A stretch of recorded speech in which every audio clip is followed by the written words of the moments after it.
नमस्कार मित्रांनो, भूतांची दुनिया या आपल्या यूट्यूब चॅनलवरती तुमचं पुन्हा एकदा स्वागत आहे. आजची जी गोष्ट आहे ती एक सत्य घटना आहे. त्या गोष्टीचं शीर्षक आहे विळखा.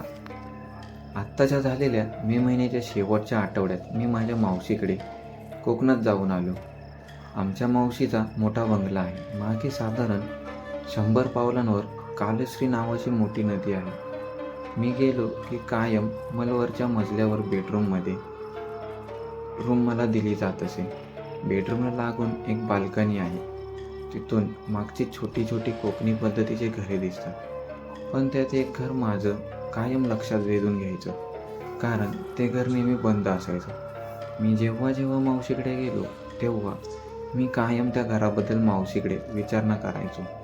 पण आमची मावशी मला तो विषय काढला की टाळायची किंवा उडवाउडवीची उत्तरं द्यायची. मी जर जास्तच विचारणा केली तर म्हणायची, नंतर सांगते निवांत एकदम, आत्ता खूप काम आहेत, आणि तो विषय टाळायची. मी गेलो तेव्हा एके दिवशी मान्सून पूर्व पावसाने जोरदार तडाखा दिला होता. त्यामुळे बाहेर सगळा चिखल झाला होता. त्यात लाईट पण गेलेलीच होती. सगळीकडे अंधार झालेला. मी मावशीला चहा टाकायला सांगून फ्रेश होण्यास वर गेलो. हातपाय धुवून टॉवेल बाल्कनीमध्ये रेलिंगवर टाकला. परत फिरताना माझं लक्ष त्या बंद घराकडे गेलं. आपण जिथे जाऊन त्या घराची काय भानगड आहे ते बघून येऊ असा मनात विचार आला, आणि मी त्या तंद्रीत लगेच त्या घराकडे गेलो. घराचा दरवाजा बंद होता. त्याच्या उंबऱ्यावर दोन्ही बाजूला एक एक लिंबू होते. काही मिरच्या, बिबे लाल कपड्याला एका दोराने बांधून त्यावरती लिंबू ठेवले होते. घराच्या कडीला गंडे दोरे बांधले होते. मी त्या दाराला हात लावणार तोच मागून एक म्हातारी बाई जोरात माझ्याजवळ ओरडली, ए बाबा, कशाला हात लावतो या त्या दाराला? कोण आहेस तू? कोणाकडे आलास? मी म्हणालो की मी माझ्या मावशीकडे म्हणजे बागडेंच्याकडे आलोय. तर ती म्हणाली, बरं बरं, जा बाबा तुझ्या घराला, थांबू नको इथं. आणि मी लगेच तिथून निघालो. मी जातोय का नाही ते ती म्हातारी बाई तिथून बघत होती. मी घरात जाताच मावशी म्हणाली, कुठे गेला होतास रे मनीष? चहा गार होता चाललाय की. मी म्हणालो, कुठे नाही ग मावशी, इथेच गेलो त्या घराजवळ. मावशी म्हणाली, कोणत्या घराजवळ? मी सांगणार इतकेच ती म्हातारी बाई आली. अगं हे बयो, कुठं लक्ष आहे तुझं? तुझा पाहुणा बघ कुठे गेला होता, त्या हाडळीच्या वाड्यावर. हाडळ? मी थोडा चक्रावलोच. आणि मग मावशी माझ्यावर कधी नव्हे ती थोडी चिडली. कशा गेला होता सारे तिथे? परत जाऊ नकोस. आणि पटकन ती स्वयंपाक घरात गेली आणि मीठ मिरची आणून माझ्यावर उतरवून टाकली.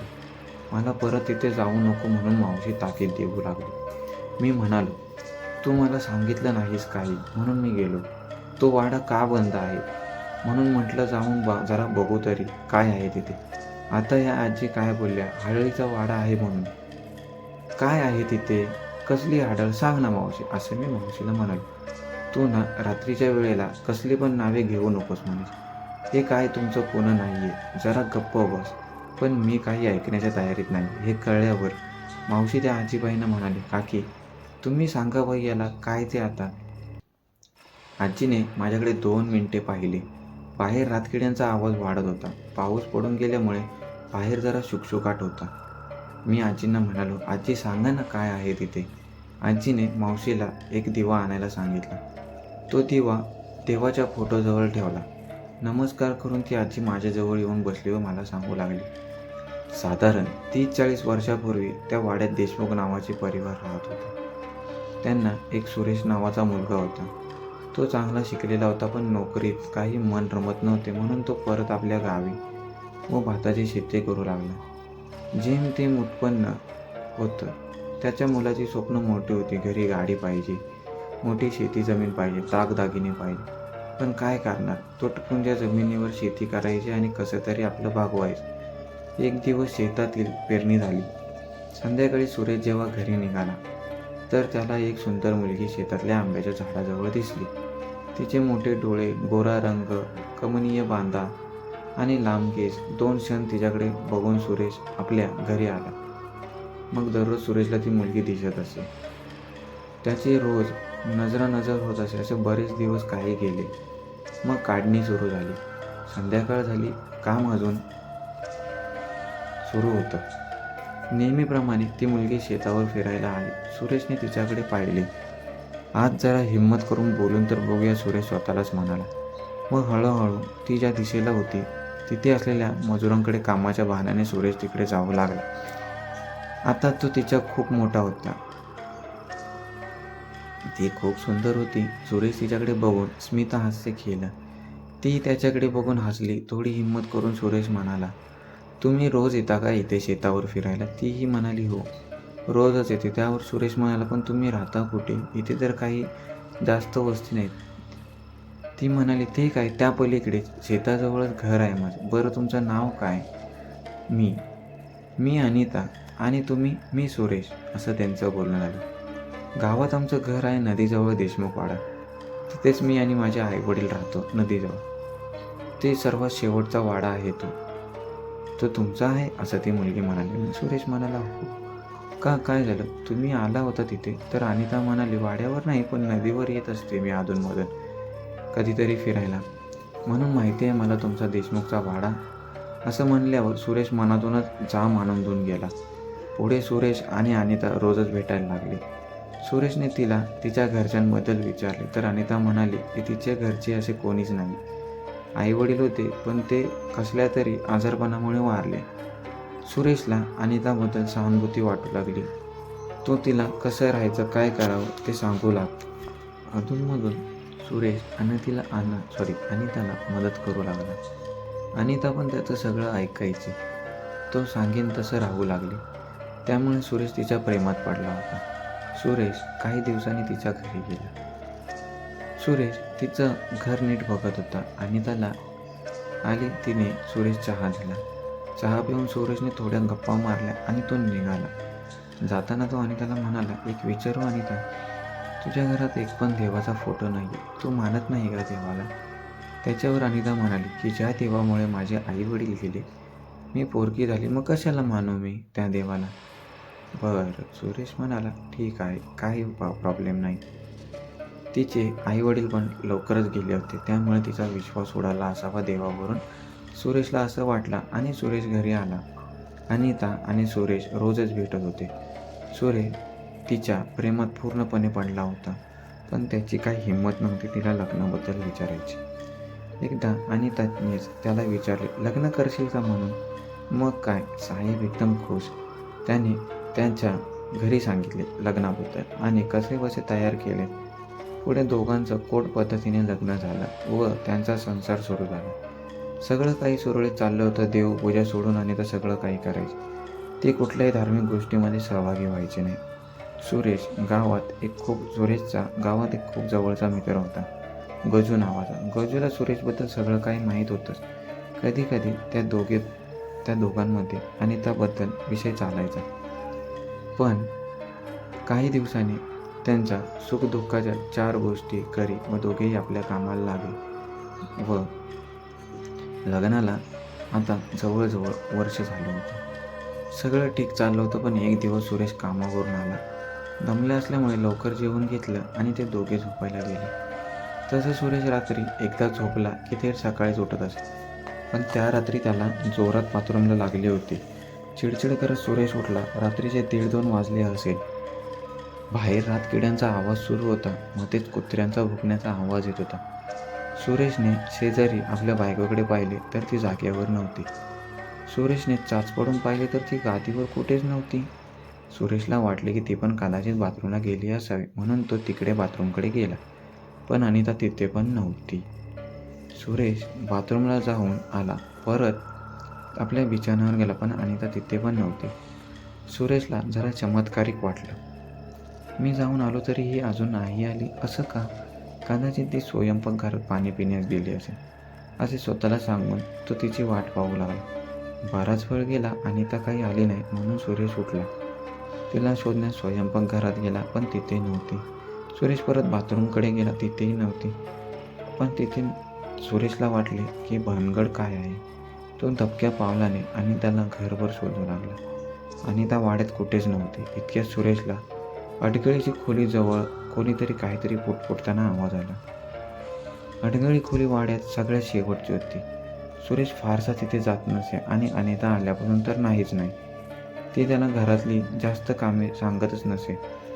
आज बऱ्याच महिन्यांनी सुरेश इथे आला होता. जसा जसा तो खाली जाऊ लागला तसा तसा आवाज त्याला जास्त ऐकू येऊ लागला. सुरेश हळूच त्या खोलीत जाण्याचा प्रयत्न करू लागला, पण दरवाजा आतून बंद होता. सुरेशला आता मात्र काहीतरी विचित्र वाटायला लागलं. तो आणि त्याला आवाज देणार इतकेच त्याची नजर दरवाजावर असलेल्या छोट्या खिडकीवर गेली. सुरेश थांबला. त्याने काहीतरी विचार केला आणि बाजूलाच असलेला एक स्टूल घेतला. त्याने हळूच ठेवला आणि त्यावर चढला. त्याच्या छातीत धडधड वाढली होती. सुरेशने हात पाहिले. त्याला हात बघून घामच फुटला. आणि त्या संपूर्ण केस मोकळे सोडून बसले होते. तिचे लांब सोडलेले केस त्याने पहिल्यांदाच पाहिले होते, कारण अनिताला केस मोकळे सोडलेले अजिबात आवडत नव्हते. आज तिला असे पाहून तो जरा चक्रावला. तिचे एवढे लांब केस, ते पण तिने इतक्या रात्री मोकळे का सोडलेले? समोर कसली तरी पूजा मांडलेली. तिथे एक कलश, त्याला लिंबाची माळ आणि त्यावर काहीतरी ठेवलेले. त्याला नीट दिसत नव्हते. हे सगळे बघून सुरेशच्या अंगावरून झरझर झरझर काटा जाऊ लागला, कारण तिथे एकच दिवा लावलेला आणि त्या कलशाला अधूनमधून काहीतरी पुटपुटून डोकं ठेवून पाया पडत होती. हाताची कसली तरी विचित्र हावभाव करत होती. तिला कसली तरी जणू तंत्री लागली होती. सुरेशला नीट दिसत नव्हते, पण कलशासमोर 2 गोलाकार लाकडासारखे काहीतरी होतं आणि त्याला अधूनमधून हात लावत होती. अचानक अनिताने दिवा उचलला आणि कळशाजवळ नेला आणि सुरेशने जे पाहिले ते बघून त्याची भोवडीच वळायची बाकी. त्याला तरतरून घाम सुटला. त्याने पाहिले की त्या कलशावर एक कवटी होती. त्यावर हळद कुंकू टाकलं होतं. शेजारी एक कोंबडं ठेवलं होतं आणि त्याने तो दिवा त्या कवटीवरून फिरवला. मग तिने त्या कोंबड्याला टिळा लावला. त्याला त्या कवटीजवळ टेकवलं. एका हाताने त्याचं डोकं घट्ट धरलं आणि त्या कवटीजवळ खाली जमिनीवर धरलं. दुसऱ्या हातात एक चाकू घेतला. काहीतरी पुटपुटल्याने क्षणात त्या कोंबड्याची मान विचित्र पद्धतीने कापली. कोंबडं तडफडू लागलं आणि त्याने कोंबड्याची कापलेली मान त्या खोपडीवरती ठेवली. खूप विचित्र वाटत होतं हे सगळं बघून आणि त्याला असं कधी पाहिलं नव्हतं. असं स्वप्नात सुरेशला वाटलं पण नव्हतं की त्याला असं बघावं लागेल. त्याला टपटपून घाम सुटला होता. इतक्यात आणि त्याने ते खाली ठेवले. एक गोलाकार लाकूड हातात घेतले. लाकूड कसलं, ते तर काही लाकूड हाडूक होतं. ते तिने त्या मारलेल्या कोंबड्यावरून फिरवलं आणि कोंबड्याला उचललं. 2 मिनिटे मी त्या खोपडीकडे बघून काहीतरी पुटपुटली. तिने ते सोडलेलं रक्त स्वतःच्या केसाला लावलं आणि ते कोंबडं कच्चंच खायला सुरुवात केली. विचित्रपणे अनिता घुमत होती.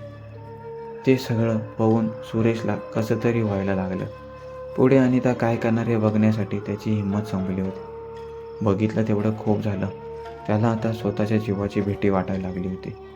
तो हळूच खाली उतरला. दबक्या पावलाने आपल्या खोलीकडे गेला आणि झोपण्याचा प्रयत्न करू लागला. पण जे काही पाहिलं होतं त्याने त्याची झोप उडाली होती. कोणीतरी बाथरूममध्ये गेलं हे त्याला कळालं. सुरेशने घड्याळ पाहिलं. 4 वाजत आले होते आणि त्याचं असणार त्याने विचार केला. थोड्या वेळाने अनिता खोलीत आली. सुरेश कूस बदलून आधीच भिंतीकडे तोंड करून झोपला कसला झोपायचं नाटक करत होता. अनिता आली आणि त्याच्या बाजूला गपचूप येऊन झोपली. मध्येच ती उसासे टाकायची की सुरेशच्या मनात धस व्हायचं. काहीतरी पुटपुटत ती झोपली. सुरेशची हिंमतच होत नव्हती तिच्याकडे कूस बदलून झोपायची. तिला बघायची कशी दिसते आता, का तशीच बाहेर आली. कधीपासून हे सुरू आहे हे सगळं त्याच्या मनात प्रश्न येऊ लागले. एक ना अनेक प्रश्न त्याच्या मनात येऊ लागले. अशा प्रकारे हा भाग 1 होता विळखा. हा भाग आवडला असेल तर दुसऱ्या भागासाठी पाहण्यासाठी आपल्या चॅनलला लाईक करा, शेअर करा, सबस्क्राईब करा आणि कमेंट देखील करा. आणि तुमच्याकडे देखील अशा खूप साऱ्या गोष्टी असतील तर कमेंटमध्ये तुमचं नाव मेन्शन करा. तुमच्याशी संपर्क साधला जाईल. आणि भाग 2 पाहण्यासाठी आपल्या चॅनलला लवकरात लवकर सबस्क्राईब करा. आपल्या भूतांची दुनिया या चॅनलवरती भेट दिल्याबद्दल तुमचे आभार.